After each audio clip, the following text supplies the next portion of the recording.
వరకు నిరసనలు ఆందోళనలతోనే వినూత్న కార్యక్రమాలు చూసేవాళ్ళు. కానీ ఇప్పుడు అధికార పార్టీ ఎమ్మెల్యే వినూత్న కార్యక్రమానికి తెరలేపారు.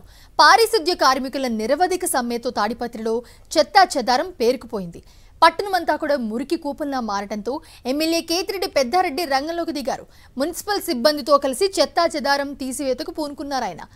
50 ట్రాక్టర్లు 100 మందితో కలిసి తాడిపత్రిలో పేరుకుపోయిన చెత్తను పూర్తిగా తొలగించారు.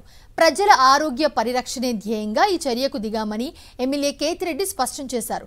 ఈ చెత్తా చెదారం తొలగింపు కార్యక్రమానికి ప్రజలు విపక్షాలు కూడా సహకరించాలని కోరారు. ఇతర పార్టీ నాయకులు కానీ ఇతరులు కానీ అందరూ సహకరిస్తే కూడా మంచిదనే భావంతోనే ఈ కార్యక్రమం అనేది మొదలు పెడుతున్నాము.